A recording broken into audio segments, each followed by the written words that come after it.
Hello and welcome to the Tennessee Informer. Thank you all for watching. We hear a lot about election integrity issues these days, and to be sure, a lot needs to be done despite elected officials in Tennessee insisting we're number one. But concerns about election integrity are nothing new, and one of the most blatant cases of an attempt to not only violate the integrity of an election, but to deny veterans the right to vote happened in Tennessee. The year was 1946, and what became an actual battle took place in Athens, Tennessee. The Battle of Athens is our topic tonight, and Dave Rentschler, who has researched this event and the key players, joins us tonight to tell us the facts of this historic event. But first, it's time for the Informer Report.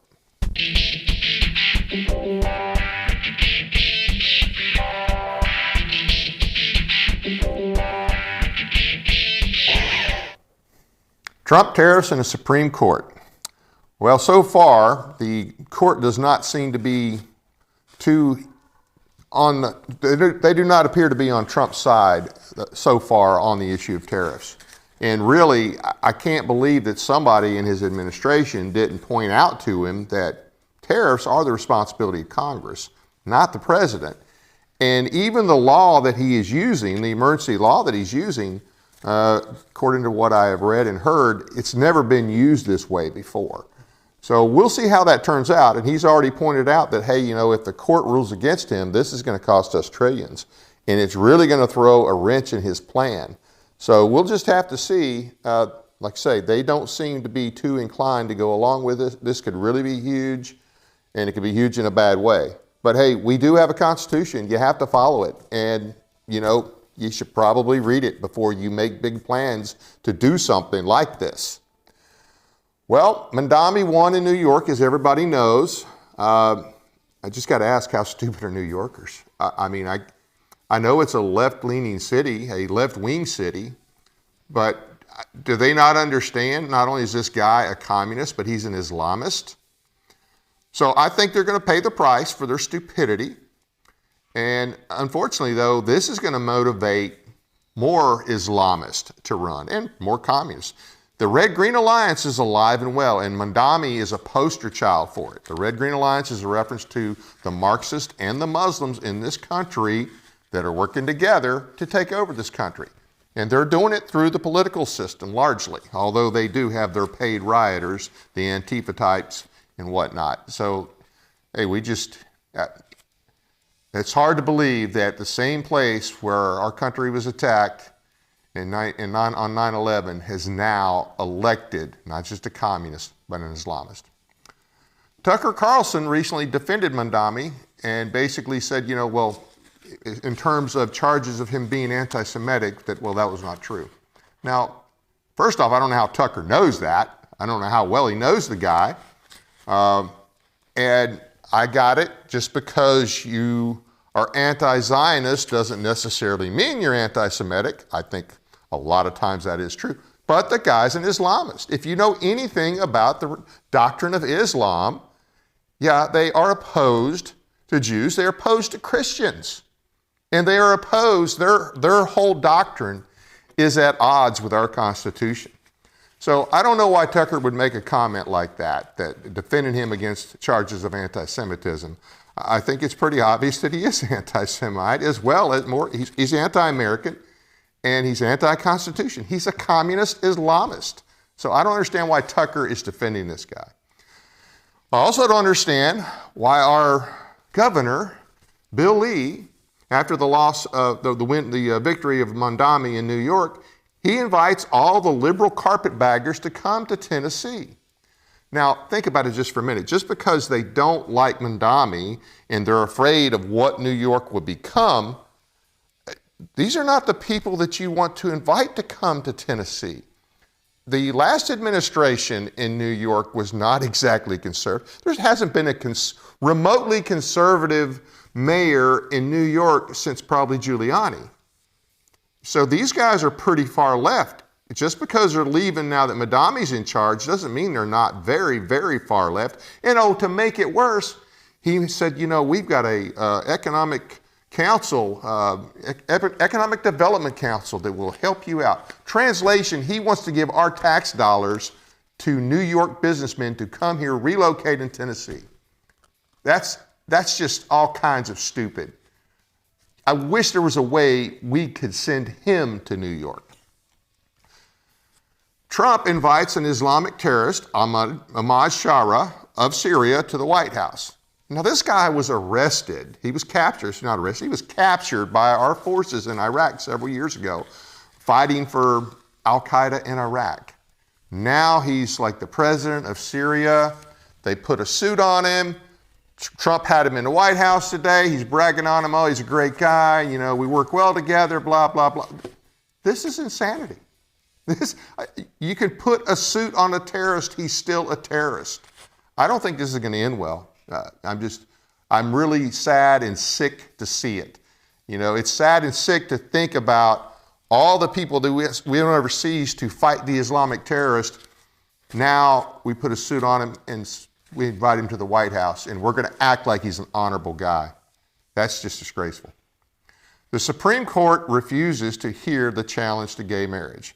Kim Davis, a brave county clerk from Kentucky, 10 years ago, when the Supreme Court, in their opinion, the Obergefell opinion, said that gay marriage was the law of the land, she filed to have that reversed. Now, that was also tied up with some of the, she was actually sued by a gay couple that she refused to sign their certificate. Now, they still got married. Somebody else signed it, but she was sued. There's a huge judgment against her. And so her lawyer, they sued to have the whole thing overturned. The Supreme Court basically says they're not going to hear it, which means a lower court ruling stands. But a couple of things on this. This is just more of this whole idea of judicial supremacy. And the Supreme Court, matter of fact, the federal government has nothing to do with marriage. Now, since Obergefell, during the Biden administration, they did pass, I'm trying to remember the name of the law, Respect for Marriage Act, or really it was Disrespect for Marriage Act. So we do have a congressional law on the books in reference to this, but marriage was never the purview of the federal government. Never. And the court has intervened on this, and of course you had the court intervene. After that is when you got this law passed under the Biden administration. This is not the court's lane. It's absolutely not the court's lane. And this is one of those things where our states, and I know this has been 10 years, our state should nullify this.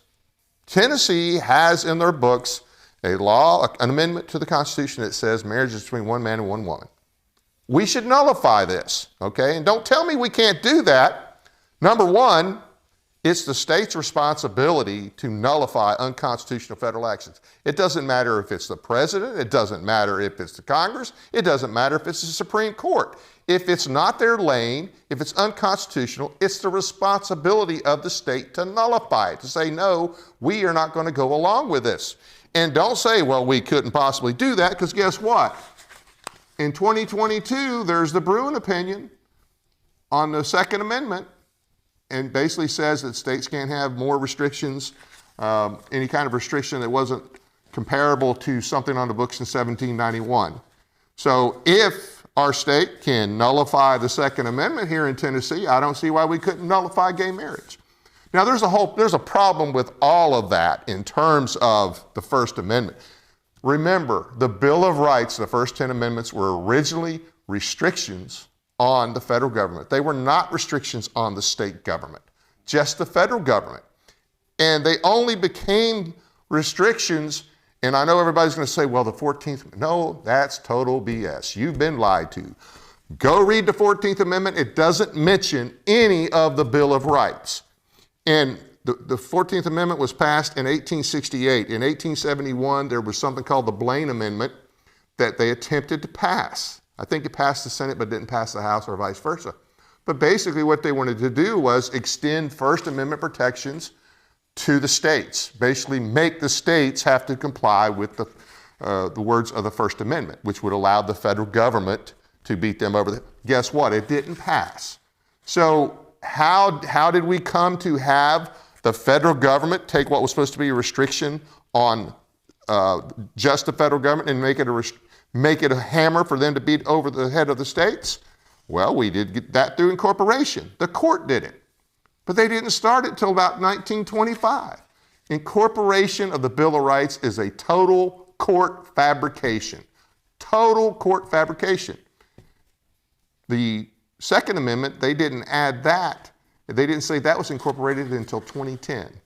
So you can't say that the 14th Amendment made the Bill of Rights applies to the state. You have to say that the court did it, but the court doesn't have the authority to do that. They created this doctrine of incorporation decades later, and we are stupid for allowing it. States should nullify this. States should nullify most of what the federal government does. We've got some TDOT tyranny in Kingston, Tennessee. Transportation Department of Tennessee. Now in Kingston, and unfortunately I don't have a link for you, but I'm going to tell you about this. Monty Fritz, who is, by the way, running for governor, and he's the best of the three candidates, hands down. In Kingston, where he is from, there's an area that is supposed to be cut by the state. It's state right-of-way. Well, they weren't maintaining it, so the city of Kingston started maintaining it. And somebody, the city of Kingston, decided it would be a good touch, since it's a small community, predominantly Christian. Hey, we're going to cut, with the lawnmower, cut a cross into the lawn there. And it's not something you can see driving by. There's only certain places you can see it. Well, somebody saw it. Somebody called the state and complained. And I guess the state, called down and said, hey, you guys need to cut that cross out. And they're like, no, we're not going to. So now, supposedly, on Wednesday, the state is supposed to show up and cut out that cross. Think about that. That is ridiculous. They're going to cut out the cross. They're going to spend the time and effort. They weren't maintaining it. Kingston was maintaining it. And now, they're going to come down. The state is going to cut that cross out. What kind of garbage is that? Now, Monty has organized a little welcoming committee for them, and this will all be peaceful. And this is going to be, and I'm sorry I don't have the link posted. I had a little slip up there, but I'm going to give you the information. This is for this Wednesday, November 12th, 8 a.m. It's at mile marker 352, exit 352, and they're going to meet. I guess there's a McDonald's right there that they'll meet at 8 o'clock to organize a little hello protest for the state. But just think about how tyrannical that is. The state's not doing its responsibility. Somebody takes the job that they were supposed to be doing. They put a little cross in there, and now our state's upset, and now they're coming to cut out the cross. That is pathetic. It's really pathetic that it's happening in Tennessee. Tomorrow is Veterans Day. Remember your veterans. And I want to say something on this. I know me and our guest talked about this, I think, yesterday.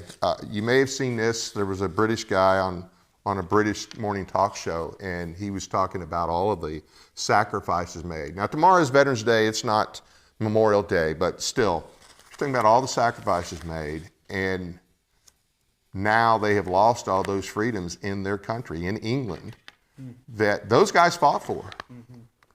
Well, I think even though we've gotten something of a respite on that since Trump is in office, the people, the big government people, the communists in our country, that are some still in our federal government and in our state government, they're working to undermine all of the sacrifices made over the years. So we need to remember that. So think about our veterans, but think about our veterans. Think about when you vote, when you support somebody, is that person upholding the sacrifices made by our veterans? And that wraps up this installment of the Informer Report. If you have a news story that you want to alert us to, be sure to send us an email at informer.tv@gmail.com.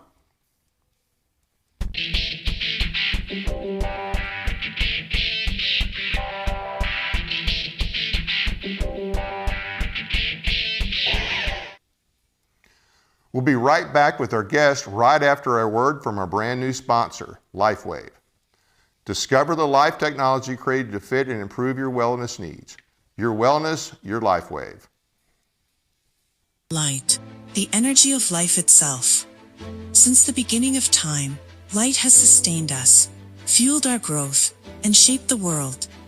Even Einstein recognized that everything we are is made of light. But what if we could harness the light within us, not just to live, but to renew, restore, and rejuvenate? Introducing LifeWave X39, the first product in the world that activates stem cells using our body's own light. Backed by clinical research, multiple patents, and over 10 years of stem cell research, a revolutionary wearable light technology that unlocks the power of activating our own stem cells with a single, safe, affordable, non-transdermal patch that puts you back in control of how you look, feel, and perform. Unlike drugs or chemicals, X39 works naturally, awakening your body's ability to heal and thrive. It's time to unlock your full potential, restore your vitality, and embrace a healthier, more vibrant you. Welcome back. Before we get to our guest today, I want to mention that today is the official birthday of the Marine Corps. In honor of that, we have a little music to play.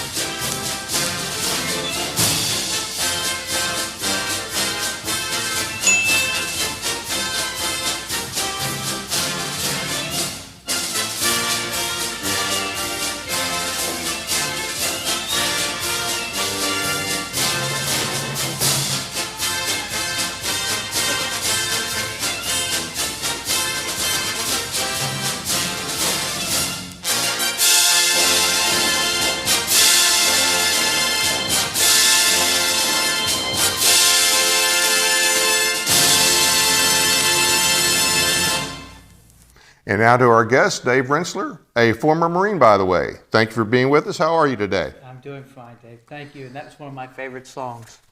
Imagine that. So do you go to the balls? Have you go to the Marine Corps? I have in the past, but okay. You're not driving across country? I'm not driving cross country. I had someone that asked me if I'd go to Philadelphia, right, because apparently the Marine Corps was founded at Tung's Tavern in Philadelphia in 1775, and he wanted me to go to a pub crawl up there, but I declined. Okay. Yeah, that could be a little dangerous, huh? We might have to fight our way out. Yeah, absolutely. I can't imagine that the Marine Corps started in a tavern. That's hard to believe.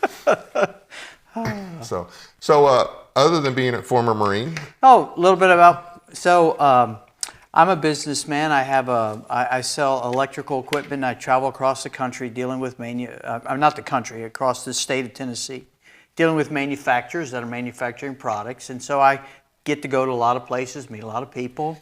My wife is named Karen. We've been married for 40 years. Wow. I have 7 children and 18 grandchildren. And I lived 30 years ago, I lived in Memphis, and 30 years ago I moved to a little town in Middle Tennessee called Hohenwald, Tennessee, which is famous. If you ever want to look it up on the map, it's got an elephant sanctuary, and Meriwether Lewis from the Lewis and Clark expedition is buried in Hohenwald. Oh, okay. I didn't know that. So anyway, that's, I'm active in business. I've been a county commissioner, and now I serve as a constable for the last 16 years in Hohenwald. Okay. So how did you get interested in the whole Battle of Athens deal? Well, I think originally, I think about 15 or 20 years ago, I read an article in, maybe it was the New American. I don't know if you've heard of the New American magazine. Yeah.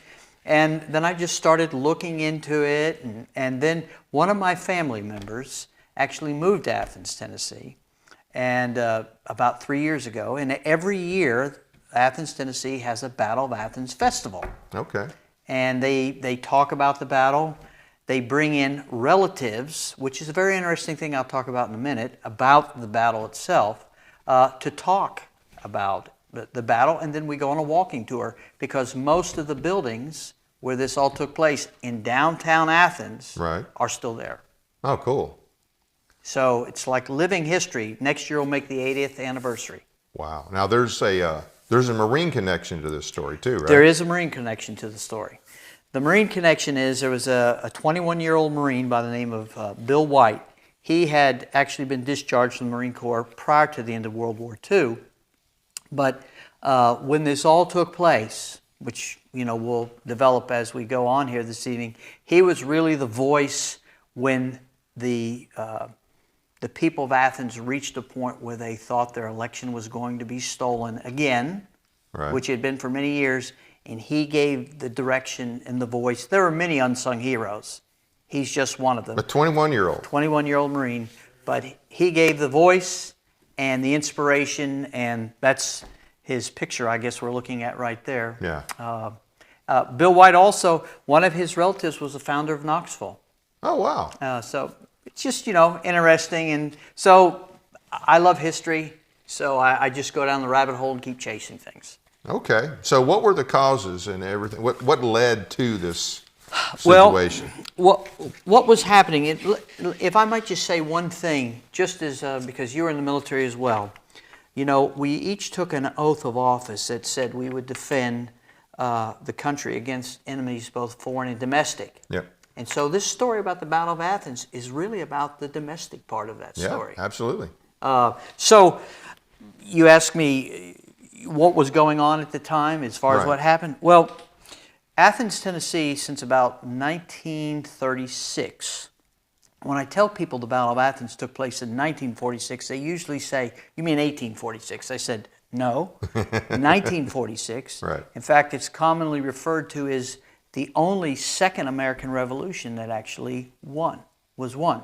But in about 1936, there was a political machine that began to develop in McMinn County. McMinn County, Athens is located in McMinn County, and if you don't know where Athens, Tennessee is located, it's off Interstate 75, halfway between Knoxville and Chattanooga. So it's in a direct line. Okay. If you go on Interstate 75 from Chattanooga to Knoxville, you'll go right through Athens, Tennessee. But Interstate 75 was not there in 1946, of course. But so what happened, this political machine was developing. It actually started a little bit before 1936. What was happening is at that time, a lot of governments could work under what they call a fee system, where you charge a fee and that's how they funded themselves. It didn't necessarily go into a general coffer for the whole county government. The sheriff's department collected a fee, the register of deeds collected a fee, and so McMinn County was doing that as well. But they were collecting. Now that was legal. That part was legal. Okay. In fact, when I served on the county commission in Lewis County, which is the county I live in, that is still a form of government, if I remember correctly, that a county can operate under if they would like.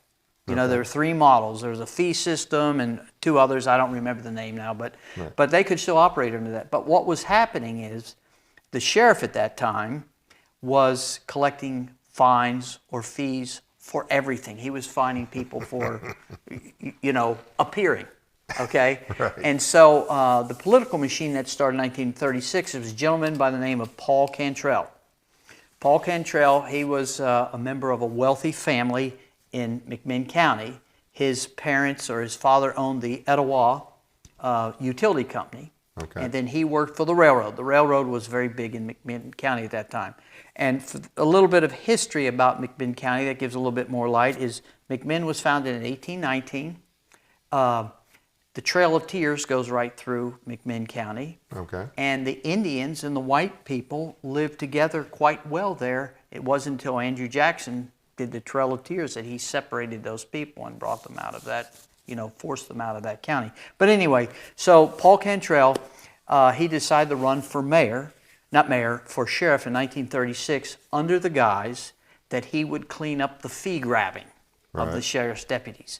Well, that was a lie. All he did was increase that. And so he, at that time, the sheriff was a 2-year position. So he actually ran the sheriff, or he was sheriff from 1936 to 1940. And literally... But you said two, so he was reelected. 2 years a term. Okay, He was elected twice. Okay. And literally, they were collecting fees for everything. I mean, it was not uncommon. I think the general fee was $3.15 or something like that, which would be the equivalent of $300 today. And that much? yes, it was quite significant. In fact, in a 10-year period from 36 to 46, I think it was, let's see here. I think they collected about $600,000 worth of fees in a 10-year period, which would be the equivalent of like $6 million today. Wow. Okay. Did they have to show where all this money was being used? Well, they were supposed to. But when you have the sheriff, that's part of the machine, you had a George Wood, who was the state representative and the Speaker of the Tennessee House and the election commissioner chairman, okay, and the purchasing agent for the county. All those positions? All those positions. That doesn't even sound legal. No, that doesn't sound, that's a picture of him right there. And then the judge, which this is one moment of a little bit of levity, I'll tell you. The judge was named Sue Hicks. He was the one who rubber stamped all the charges that... a boy named Sue. Was that the original boy named Sue? That's where it came from. Sue Hicks made his name in the Scopes trials in the 1930s. Oh, okay. And he was speaking at a judicial conference in Nashville in the 1930s, and there was an author in the audience who asked himself the question, what would it be like to go through life as a boy named Sue? And he penned a song. And Johnny Cash, of course, recorded that. Right. And it's alleged that years later, Johnny Cash called Sue Hicks up, Judge Sue Hicks up, and said, "How do you do, Sue?" So anyway, so these were the players. And so they were collecting, I mean, literally, when a bus would come into town or a train would come into town, the deputies would get on the train and say, "You look like you're drunk. Pay me $3.16 or I'm going to take you to jail." And so they collected tremendous amounts of money. In fact, they would beat up people indiscriminately. And so they not only were they collecting money, but they were instilling fear and terror in the people. And this went on for a period of 10 years. How big was Athens at the time? Athens was about 30,000 people. Okay. Okay? And about 10% of the population were GIs, about 3,000. So this was going on. Most of these GIs would have been in high school or even grammar school when Paul Cantrell first started in 1936. And so in 1940, he decided he was going to run for the state Senate.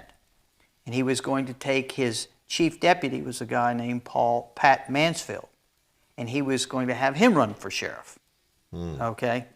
And now, I would tell you this, Mr. Cantrell, when he was sheriff, he was making the equivalent of about $250,000 a year in 1946. The average deputy was making about $75,000 a year. So it was a big money racket. And like I said, they arrested people for anything. So anyway, in 1940, Paul Cantrell ran for Senate. Pat Mansfield ran for sheriff. And then George Wood, who was the state representative, he introduced a bill in the House called the Ripper Bill.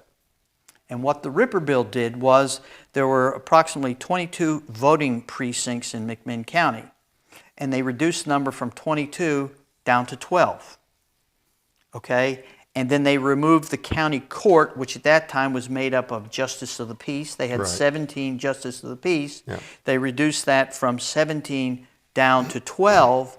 And in the bill, they specifically named 11 of the 12 replacements that were going to take their seat on the county court. So no election, it was just done in the bill. How did that even pass? I mean, that's pretty blatant right there. I can't believe that even passed. Yes, and there is some question. Is this Louisiana history? This sounds like, I hear all these things about Louisiana or Illinois. This sounds that bad. Well, when you hear about the Cantrell machine and how it started, it gives a little bit more understanding as to how this happened. So also at the same time, the other thing that was happening, when elections would occur, they were supposed to have strict absentee ballots, where before the election, a ballot a posting was supposed to be made at every polling place listing the names of those people who could not vote. County disregarded all that. McMinn County had a huge, I think they had, I read somewhere, they had more absentee ballots than the whole state of Tennessee combined at the time or something. It was quite large. Right. In fact, during this time, the Justice Department, Federal Justice Department, had received over 1,000 complaints from people in Athens, Tennessee. No other county in the United States had ever had that many complaints sent to the Federal Justice Department. But anyway, this was all done away with. In 1940, somehow, McMinn County, the people got mechanical voting machines that they were able to purchase because they thought they could stop some of the fraud. Sound familiar? Yes. And the machine, guess what? They got rid of them because they couldn't cheat. Because the way they would cheat at that time, you know, you'd have a box and drop your ballot in. Right. Well, they were using translucent ballots. So when a person went to the poll and they had to check their box, right, they could see who they were voting for. Ah, okay. And if they didn't like that, they would either refuse to allow them to vote, or they had to have a, what do they call it, a poll. Poll watcher? No, when you were, you had to have in order to vote, you had to have oh, you had to pay a poll tax. Poll tax. Yeah, okay. They would deny their poll tax. Oh, they wouldn't let them pay it. They wouldn't let them pay it. Or they would let people who weren't even eligible to vote come in. That was purely the choice of the deputy in the sheriff's department at that time.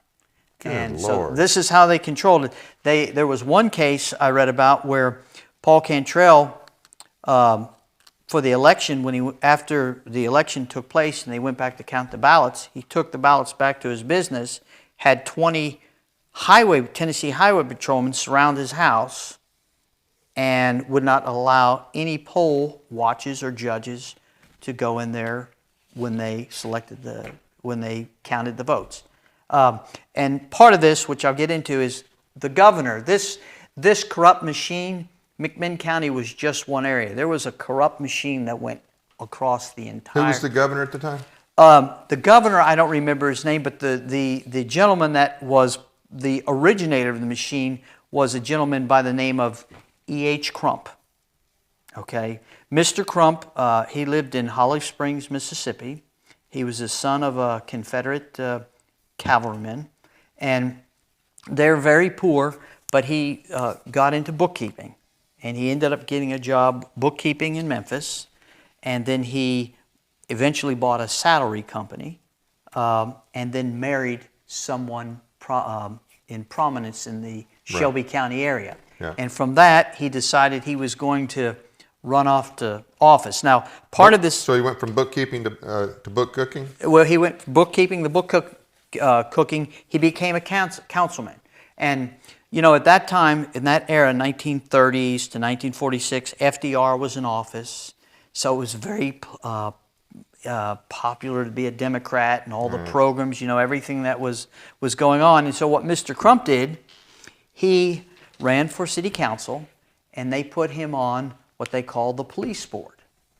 The police board, you know, were supposed to be the supervisors, ensuring that the police were conducting themselves properly. Well, what Mr. Crump did was there was a lot of graft in Memphis, a lot of brothels, a lot of saloons. The people of Memphis were very upset about what was going on. So Mr. Crump staged 3 raids and made himself look like a hero. Right. And, you know, he was cleaning up the crime. The people of Memphis loved that. Well, he took what he did with these false raids, and he ran for mayor of Memphis. And he won. And so part of the deal with Mr. Crump was the mayor. If you wanted to run a brothel, or you wanted to run a saloon or a gambling place, you had to pay to play. And those, I mean, this is not anything new, but those that wanted to be a part of his machine had to pay him, and the price was about 40% of the proceeds.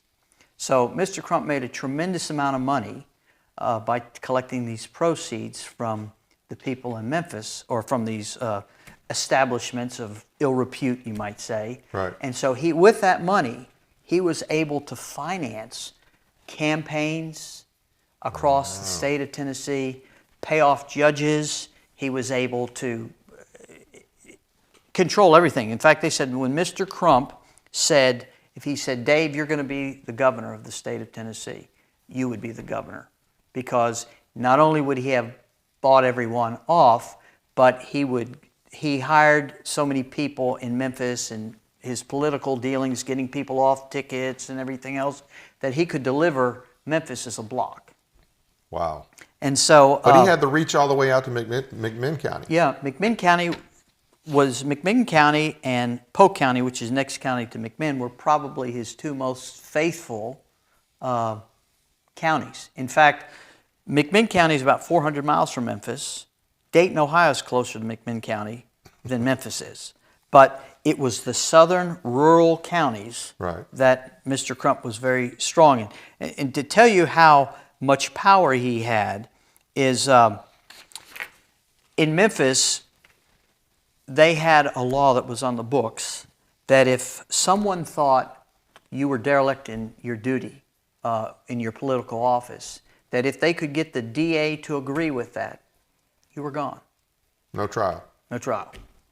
And so there was a DA in Memphis who Mr. Crump was derelict in his duty because he wasn't enforcing the saloon laws. He just kept everyone in check and he let his buddies run, who brought charges against him. And he had no defense because he was guilty. But Mr. Crump got the Tennessee Supreme Court to make this decision. And the decision was this. Yes, Mr. Crump, you're guilty, so you're going to be removed from office. Well, he had 8 days left in office. Okay, so he stepped down from his office. But he had already won the election for the next mayor's office. And they said, but it doesn't apply to any office going forward or any election going forward. So it only applied to the end of his first term as mayor, but it didn't apply, according to the Supreme Court, to the second term. So he had this tremendous power. In fact, like I said, it went all the way across the country. The county I live in, Lewis County, we had a political boss by the name of Howard Wharf. He died in 1996. He was the last member of the Crump machine in the state of Tennessee. Wow. And he ruled pretty much the same way. So back to the Battle of Athens. But that's the scenario. That's what was going on. Paul Cantrell, Mr. Crump, they communicated. They were very much in touch with one another. Okay. And along with, and there were many other counties, but McMinn just happened to be a really bad one as far as that goes. So remember, the soldiers went to war as boys, and they came back as battle-hardened soldiers. And one thing, you know, we talk about the bad things of our federal government, but one good thing that the federal government did while these soldiers were in the Army, in the Marines and Navy and whatever, is they were fighting a war against the Germans and the Japanese, right? Right. And they thought it was important that those soldiers knew why they were fighting the war. They were fighting for freedom. Yeah. Because in America, we could speak, we could vote for our leaders, right. and they couldn't do that in Germany. So they taught these soldiers, hey, this is why you're here, why you're fighting. Yeah. So these men come back.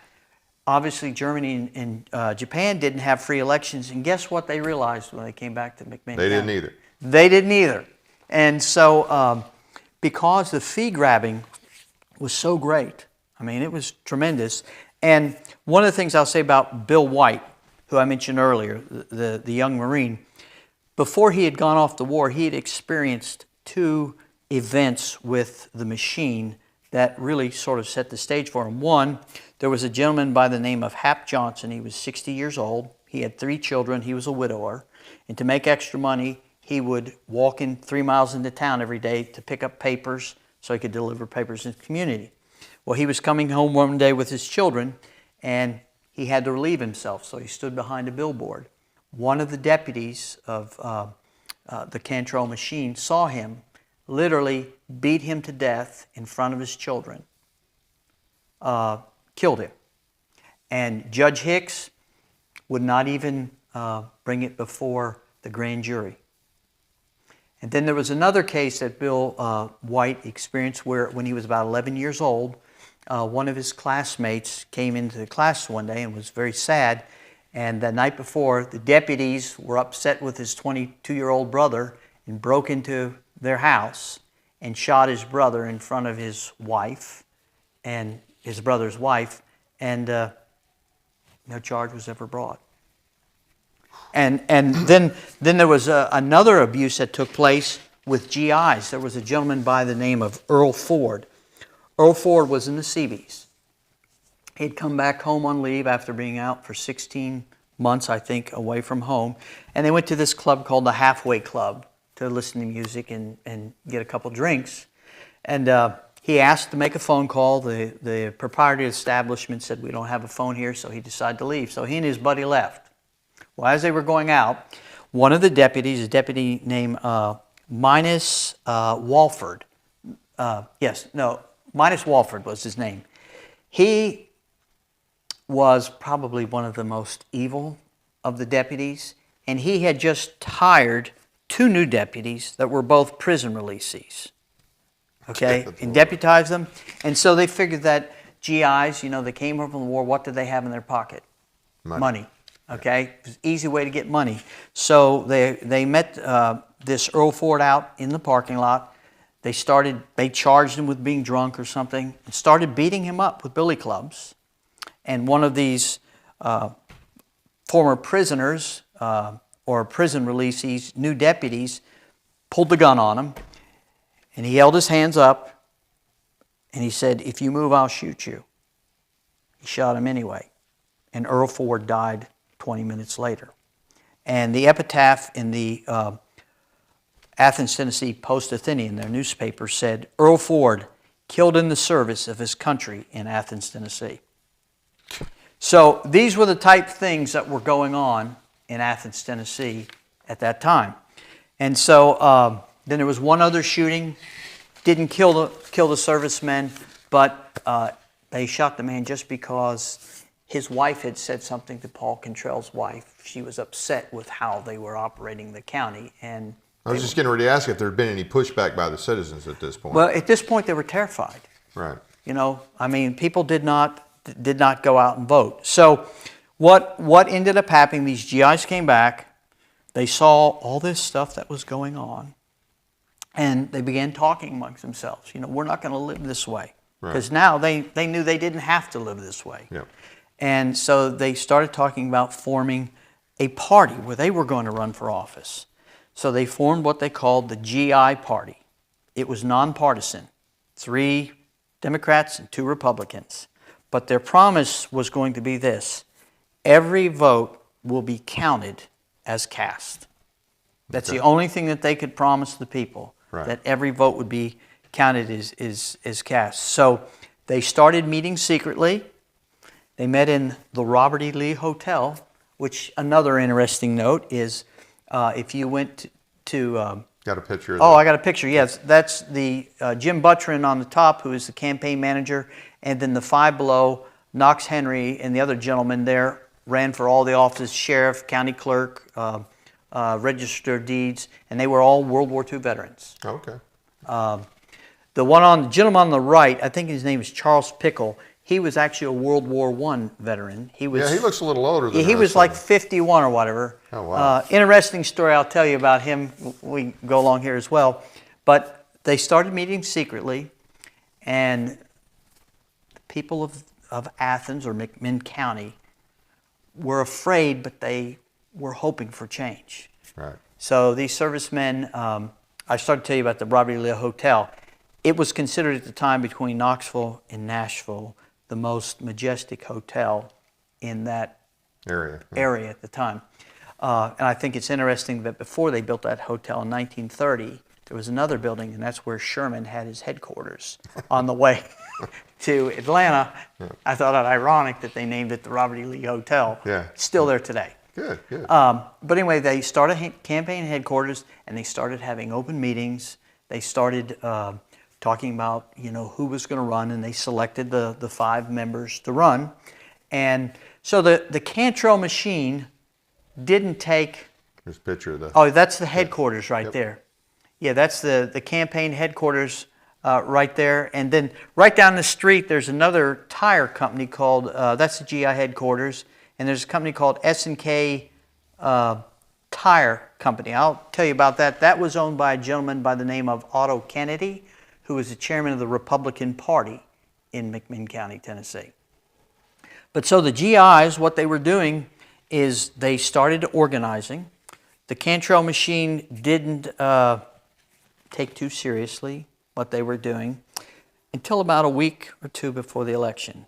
And then they began to realize that, hey, you know what? The people of McMinn County may not vote for us, and we need to control this election. So on Election Day, which was August 1st, 1946, which is a Thursday, and I will tell you, if anybody wants to go to the Battle of Athens festival, it's always the Saturday preceding August 1st. Okay. So you can just pretty much mark it. And there is a website that you could go to called the Battle of Athens TN.org. Okay. So on Election Day, I think, there it is, yeah, right there, Battle of Athens Tennessee.org. On Election Day, there were the multiple polling places, but there were 3 in the city of Athens, because Athens is the biggest town. Right. There's 4 towns in McMinn County: Etowah, Nyota, Athens, and then Mount Harmony is the other town, I believe, in there. But there are 4 main towns. Anyway, that's the polling place that people are looking at right there. They had a line that went back a block and a half around that. They'd never seen so many people out to vote, because people thought, hey, we're finally going to have a chance. So, and they took, and one thing that happened that morning that was very interesting, every day a train from Tellico, Tennessee came in. It had about 3 or 4 passengers on it. But today, that on Election Day in 1946, they had about 30 people come in on a train. And all of them had guns and badges. That was the one common denominator. Normally, the Sheriff's Department in McMinn County had 16 permanent deputies and 20 to 30 reservists. But on Election Day, they brought in 250 armed men. From where? All over. Some were prison releasees.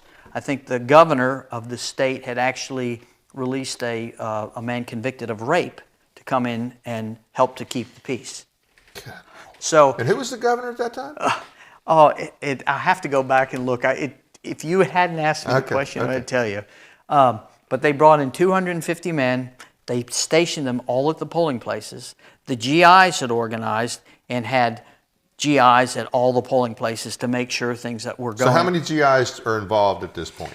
Well, there's the 14 that were really the drivers, but there's probably 60 GIs. And Election Day at that time, at least I wasn't around in 1946, but what I understand, when you didn't have early voting, right. It was all one day. One day. Yeah. Imagine that. It was right, concept. Which is what we need to go back to. Yeah. Was a big event. Everybody went downtown. Businesses closed, and so people were just mulling around town. So there, things are going around as normal. One of the other polling places, the courthouse, one of the GIs had complained that they were letting non-poll tax people come in and vote. Right. And so the deputies arrested him and took him off to jail.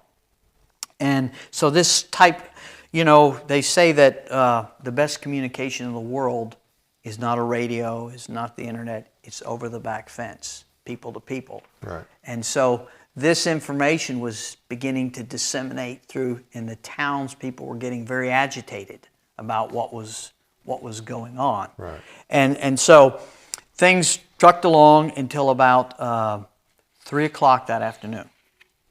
And that's when the real trouble started. What happened there at the Waterworks place, which is the place that was just shown there. And yes, if you'll keep that one up, I'll explain that's part of the story. That's the Waterworks right there. There was a black gentleman by the name of Tom Gillespie. He was 60 years old. He was from freed blacks. There was a place in Athens, or there is a place called Black Hill or something like that. His ancestors couldn't vote. Right. He was highly respected by people in the town. Everybody loved Tom Gillespie. He still rode a horse into town. And so he came to the polling place. And there was a deputy by the name of Deputy Wise, Windy Wise, who asked him who he was going to vote for. And in particular, he asked him who he's going to vote for sheriff. And he wasn't going to vote for Paul Cantrell because he was running again. Paul Cantrell was sheriff from 36 to 40. Then he became a state senator. But in 46, he decided he needed to run for sheriff again because he was going to run for governor, and he needed to tighten things up a little bit in his county. Yeah. So he was going to go back and run for sheriff. But anyway, this Tom Gillespie was asked who he was going to vote for, and he told this sheriff, this deputy, Windy Wise, he was going to vote for Knox Henry, the GI candidate. And he said, get out of this place. And I won't use the expletive, but if you think black, you'll figure out what that was. Right. When he didn't move, he took out a set of brass knuckles and he knocked him to the ground. And Mr. Gillespie, after he recovered, he stood up, he walked back into the polling place, and he leaned up against the wall, and he folded his hands because he was going to vote. Right. And this Windy Wise pulled out his pistol and said, I thought I told you to get out of here, and he shot him. Right in front of everybody. Right in front of everybody. And he started bleeding. Now, ultimately, Mr. Gillespie didn't die, but he started bleeding. Well, when that happened, the word began to spread like wildfire. And there were two GI watchers, and this is the picture right here. There were two GIs that were in there that were poll watchers. They wouldn't let them out, the deputies, because they knew they would start to spread the word.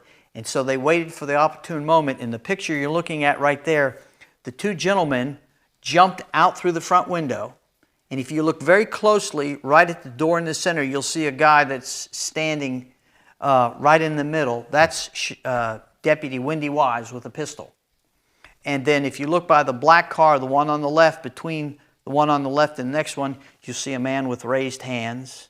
If you look very closely, and there's another guy, they raised their hands so that if he shot him, at least they could say they had done nothing aggressive, but they were able to escape into the crowd. When that happened, the word got out.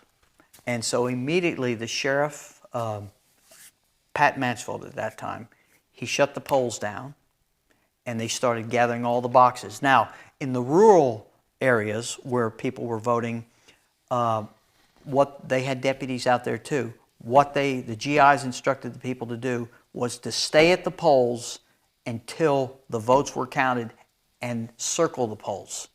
The deputies wanted them to go home at the rural election places because they wanted to, discard the vote, but they wouldn't go. And the GIs were winning like by a margin of 2-1. But the big voting places were the ones in the city, the three in the city. So Pat Mansfield, the sheriff at that time, about 5 o'clock, he got all the deputies lined up, and he actually went back to the jail in McMinn County, and they took the ballot boxes, and it was there they were going to change the new ballot. There's the jail right there. They were going to exchange the ballot boxes and put the votes they wanted in. Well, that was about 5 o'clock.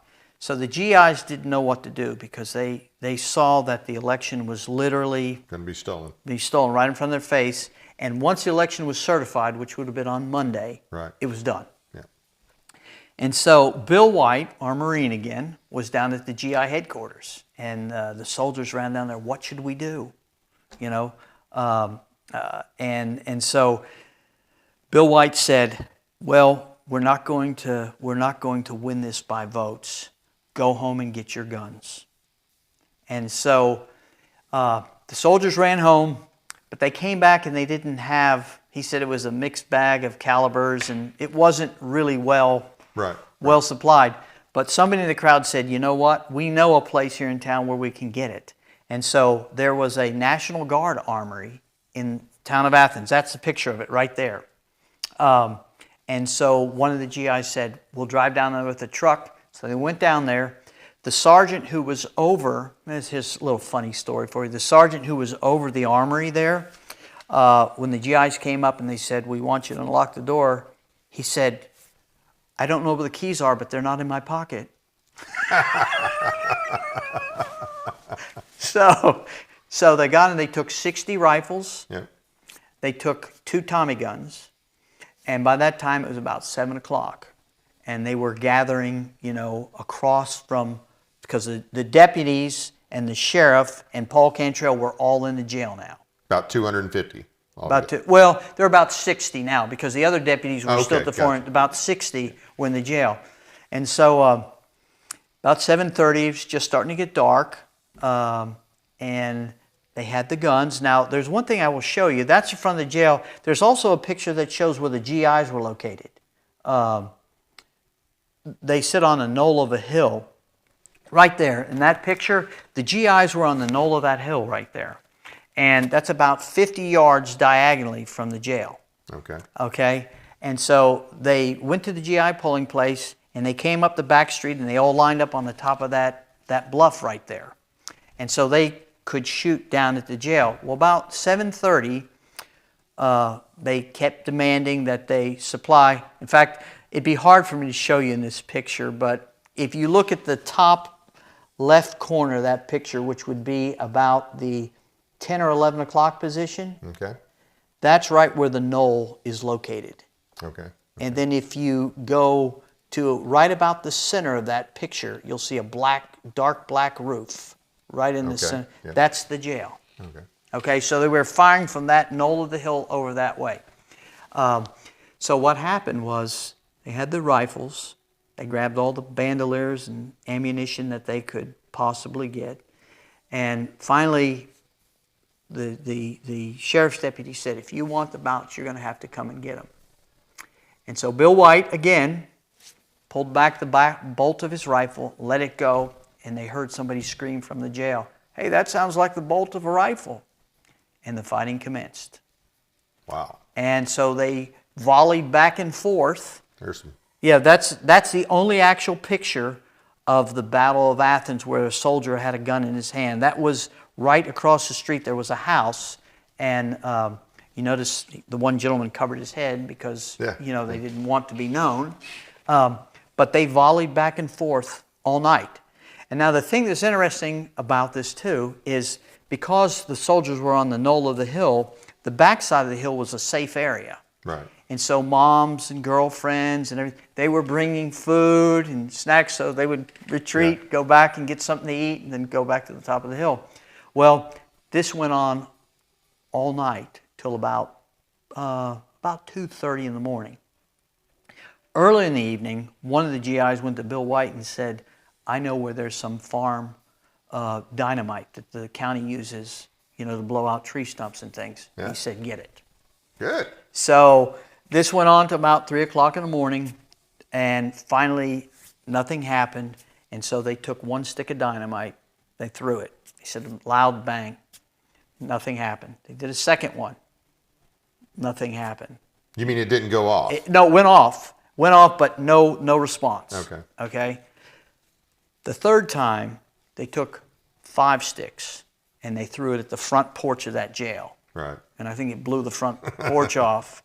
And they screamed out, "The next one's going in the jail."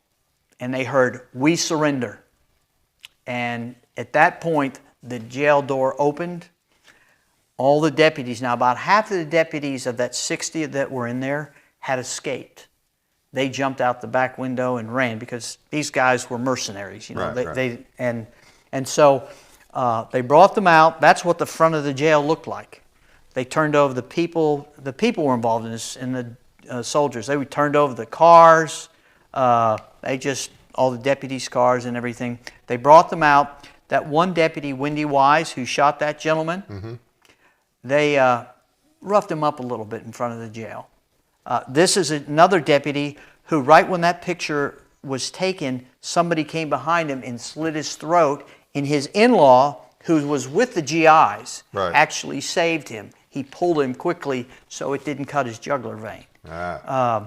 But they were on different sides, even though they were relatives here. Yeah. But that's Wendy Wise, after they beat him up a little bit. Yeah, looks like he got what he deserved, or part of it anyway. Bill Wise and the deputies took all Bill Wise and the GIs, took the deputies and they marched them down to the courthouse and made them walk in front of the people to see Yeah.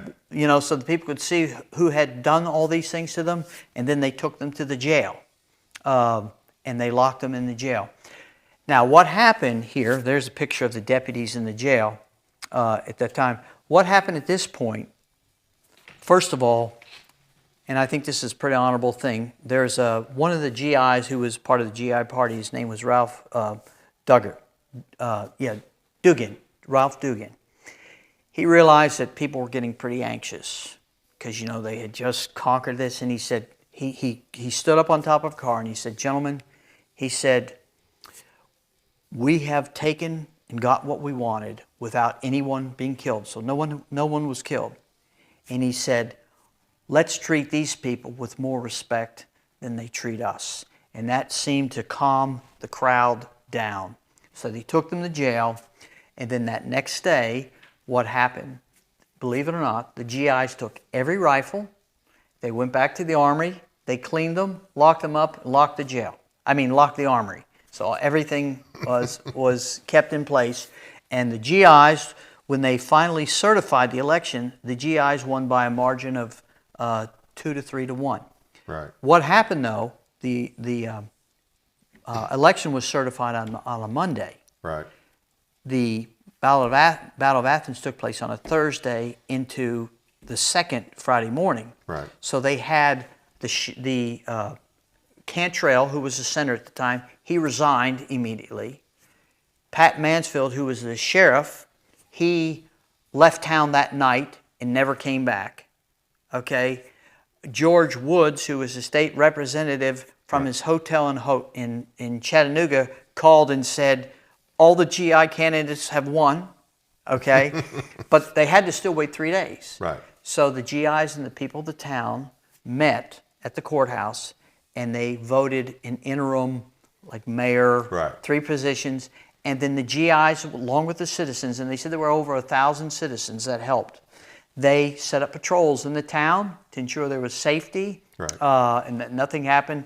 Along the course here, the governor called Jim Buttram, who was the campaign manager for the GIs, and asked if they needed any help. And Jim Buttram told them, the governor, he said, we've been asking for help for months. We've got it taken care of. Stay out of our county. We'll take care of it peacefully. And so, anyway, they secured the election. They took their rifles back to the thing, and life was back to normal after that. And what happened because of this, because there were many other counties that were being run by political bosses right. under the Crump machine, via the Roosevelt machine, you know, it sort of came down, that when the Battle of McMinn County or Battle of Athens took place, it broke the political machine because everybody resigned within 2 weeks, okay? In fact, all the new electees had to be reinstalled before the actual day they were supposed to be installed. But it began to break the machine all the way back to Memphis, and that began to become the demise of. Was there anybody in that chain that got any time out of this? Wendy Wise, for shooting Tom Gillespie at the election poll, there got 1 year. That's it? Yes. That's a picture right there looking at, that is right across the street. The jail is no longer there. Okay. But that's a building where they painted a mural of the Battle of Athens. And what makes the Battle of Athens so interesting, I think, and what intrigues me about it is all the buildings with the exception of the jail are still there.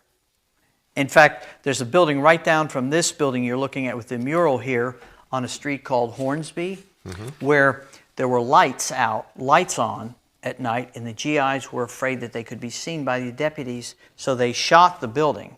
They shot out the lights, and the pock marks of the bullets are still in the brickwork. Oh, wow. So you can see everything. The armory's still there. That's the street right there where the building, you can't see the lights, but the lights were up on the top corner of that building where they shot them out, and that goes right along the side of the jail. So all these things you can see, you can do a walking tour. But the GIs secured the freedom for the people. And I'd like to, if I could read one thing, and then I know that you might have a question, yeah. But I thought this was very interesting here. There was a famous World War II reporter by the name of Bill Downs. He was the first person to ever broadcast a live broadcast from Normandy Beach. He traveled through all France and Germany. And he also worked for the CBS correspondent Edward Morrow, if you've ever heard his name. Yeah. He covered Japan and Hiroshima and everything else. And he said this. He was down at the jail when this was all taking place. And he said, Downs stood in a wrecked jail interviewing the veterans, fresh from combat all over the world, who controlled Athens, Tennessee after a bloody battle. The young man had the stamp of combat in their eyes, said Downs, of fatigue, familiar with the hard days of Normandy breakdown and the Battle of the Bulge. They realized they had taken a serious step, said Downs, but do not interpret their action as taking the law into their own hands. Rather, they say they just put the law back into the hands of the people. Absolutely. And that would be the, I guess, constitutional justification for the battle. Yes. What I think the Battle of Athens teaches us here is that we have been given a Second Amendment. Now, I'm sure you don't think I'm advocating we go to war, but this has been given us as a remedy of last resort. And these soldiers and citizens in Athens, Tennessee had tried everything peacefully to resolve this. Well, the Second Amendment, I mean, think about it. And, you know, I talked earlier about nullification, and that gets poo-pooed a lot. Well, oh, you can't do that. That's secession. No. First off, I don't understand people that believe in the Second Amendment like I do, and we understand what it's for. It's for in those cases when you have a tyrannical government. Now, I think they were thinking more at the time of a tyrannical federal government, which we got plenty of that too, but it does not make sense to me that in our Constitution we have a Second Amendment, which is to use force against a tyrannical government. It's not for hunting. Right, it's not for hunting, okay? Against a tyrannical government, yet we can't tell them no.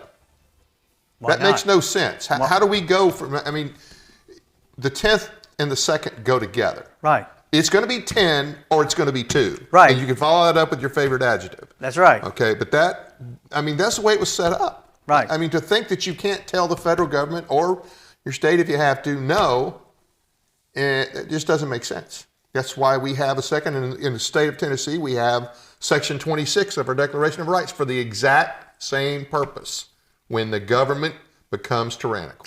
But we've been educated to not think that, just like we've been educated to think that the courts make law. Yeah. They render opinions. And here's what gets me too. So many people, a lot of conservatives, well, we don't like legislating from the bench. We don't believe in a living constitution. I got news for you. If you think the Supreme Court is supposed to be the final arbiter of all constitutional questions, you believe in a living constitution. Oh, yes, you do. You believe in legislating from the bench. That's the bottom line. And we have allowed the court to destroy our country. Congress has abrogated its responsibility. So many things they allow presidents, I don't mean just this president, but all presidents to do that is not legit. And so many other things they allow the court to do that's not legit. Because then they get to avoid a lot of the controversial decisions and say, well, it's the court. That was never the intent. Never the intent. If you read Federalist Paper number 78, it clearly states that the court has neither force nor will, which is money or the sword. They don't control the sword. They don't control the purse. Right. And oh, by the way, let's remember what Congress can do. How much they can totally limit their appellate jurisdiction. Right. They could do away with every federal court if they want, because the only court we have to have according to the Constitution is the Supreme Court, and they only constitutionally have to have original jurisdiction. If the Congress said, you know what, federal courts, Supreme Court, you have screwed things up so much, we are stripping you of appellate jurisdiction, it would be constitutional. It would be constitutional. And I think that's what they should do, because I have zero use for our court. I think it's disgraceful, and it has been for most of our history. Well, I think the way we get used a lot of times, too, is if they make a decision we like, then it's okay. Yes. But then when they make it, then we complain about it. We can't have our cake and eat it too. That's right. And here's the thing. You might like an opinion, okay? But if you want to, when you like that opinion, if you want to tout the Supreme Court final arbiter, well, then when that court changes that opinion, 20 years, 50 years, whatever, well, then you're no. We've got to put the court back where they belong, in the little box that they belong in. That's what we have to do. And I think the same is true for the executive order by the president. Yeah. I mean, my understanding, the executive order was basically just to say, hey, we're having lunch on the White House lawn. Please, all personnel be there. Well, I mean, I believe that the executive orders are for the executive branch. But it's not for the other. He can't tell the other branches what to do. You have separation of powers. And he's not his own legislator. When I say he, I mean the president. I don't mean specifically Trump, any president. Right. You know, we've got rules, and we always hear about the Constitution. We talk about the Constitution, but we've not followed. It's not been followed in our lifetime. It's not been followed in our parents' lifetime, and probably most of our grandparents' lifetime. Well, probably what was it, the decision, Mayberry versus Madison? That created this whole concept of judicial supremacy, which is totally unconstitutional. Well, it did and it didn't. Because in that same opinion, and this doesn't get any play by the lawyer class, in that same opinion, he says that not all, and this is a paraphrase, not all federal laws are supreme. Only those that are made in pursuance of the Constitution. I mean, no law, if it's not in line with the Constitution, is supreme.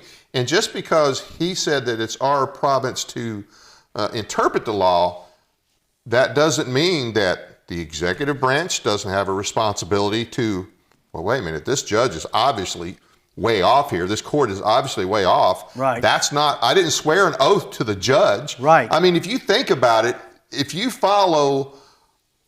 had analyzed what we're being told and what we've been told our whole life, you can throw most of this out. Absolutely. You can just throw it out, and basically you're going to follow the part where it says all federal laws, or excuse me, all laws, and they even bastardize that. All federal laws are supreme, and the Supreme Court's the final arbiter.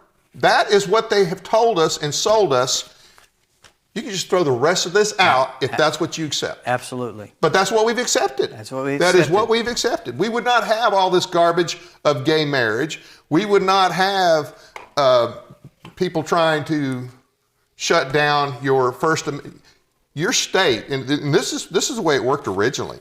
Like I said, the amendments were restrictions on the federal government, not the state government.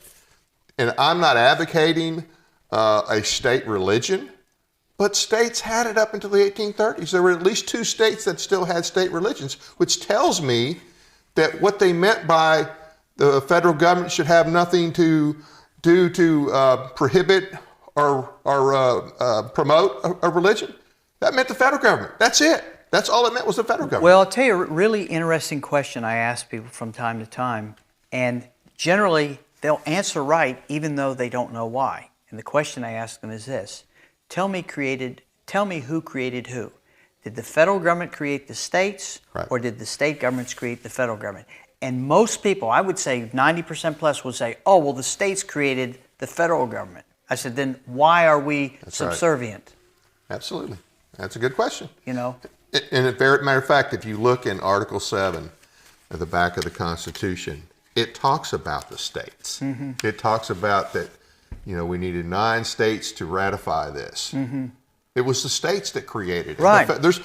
You'll look on here, there's not one federal official that signed the Constitution. There's not one federal official signature on here. They're all from the state. The central government is the creation of the creators.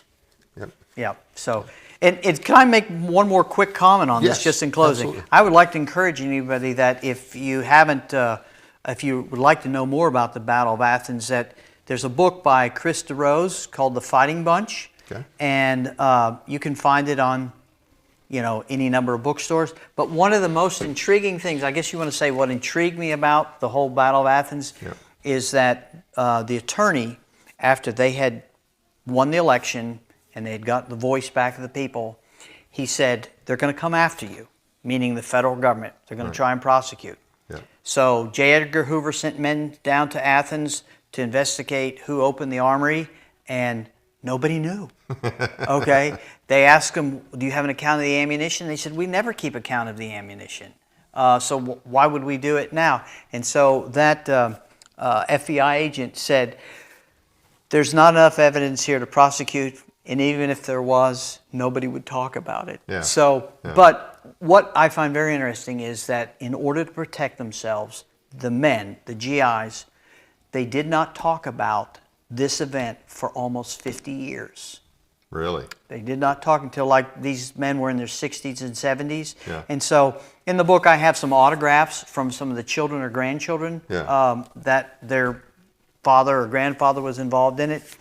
They only found out about 15 or 20 years ago that their father or grandfather was even involved in this because they were silent about it. So were the sheriffs, were the bad guys, did a lot of them leave, or were most of them, they stayed there? A fair amount. Well, the ones that were for hire, they were gone. Right, gotcha. Okay. Paul Cantrell, believe it or not, he stayed, and this speaks to the testimony of men of character. Not Paul Cantrell, Right. but after so many years, the wounds were healed, and all the GIs wanted, they didn't want vengeance against these men. They just wanted a voice. Right. And those things were healed, and some of these same people would go fish and hunt together, and they were just men who, you know, Cantrell and others were just men who became hungry for power. Right. And it had to be broken. Yeah. And I think in a lot of ways we're in the same place today. Oh, absolutely. Absolutely. And I don't know that if our state is as corrupt, but wouldn't shock me. I wonder if we have the character of citizen, you know, that would take a stand, because people today are so involved with many things. I just wonder if freedom would take priority to anything else in their lives. I mean, our founding fathers. Because we have a drive-through mentality, number one, and we have well, you just look at elections, assuming even if they're done correctly, people think their whole responsibility is to elect somebody, right. And that's it. Right. They elect and then they disengage. And unless that person makes the front page for some scandal, they don't really know what that guy does, even though it's not hard to find out in this day and age. It's right. real easy. It was, 30, 40 years ago, it was hard to really know, because right. you only had maybe C-SPAN if you were a C-SPAN junkie, and you had whatever the paper put out. So right. it was hard to know how your reps were.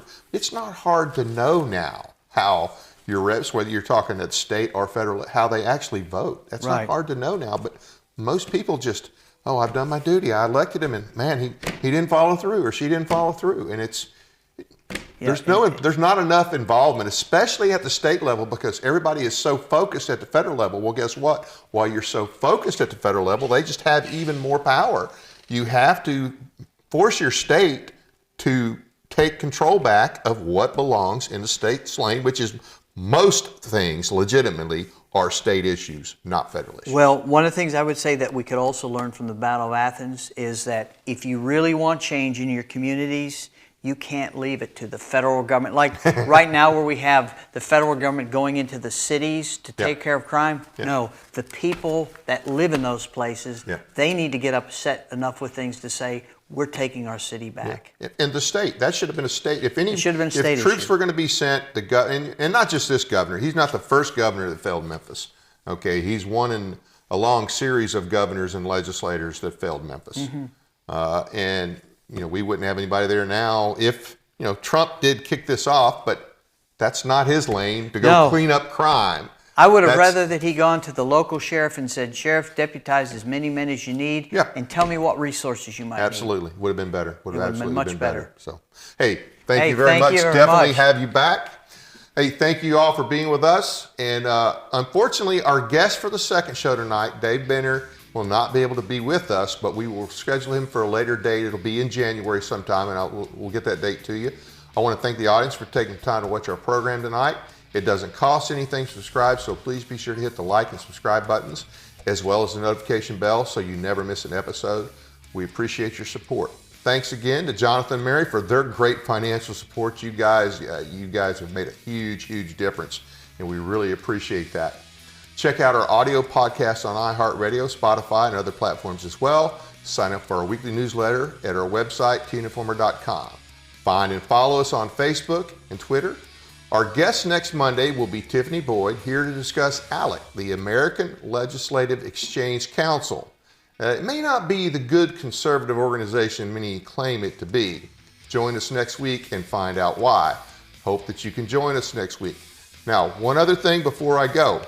There was in Obion County Friday night, there was a GOP meeting, the Reagan Day event, and they had the 3 gubernatorial candidates there, well, sort of. Glenn Jacobs spoke for Marsha Blackburn, John Rose was there, and Monty Fritz was there. Now, we recorded this. We're not able to stream it live, but we recorded it. It's on our website. It's our YouTube channel as well. And go and listen to the 3 speakers. There's several other people that speak on there. Richard Archie's on there, as always. He gives a great speech. But listen to the candidates. And obviously, like I say, Marsha was not there. Jacobs filled in for her. But just listen to the contrast. Listen to what Monty has to say. And it just, he is head and shoulders above the other 2 on this. And this is, I think it's a good example. So I encourage you to go listen to that. And the book again, about the Battle of Athens, The Fighting Bunch by Christy Rose. And you can get it on Amazon or anywhere else you can get good books. That's it for now. Good night from Paris, Tennessee, that is.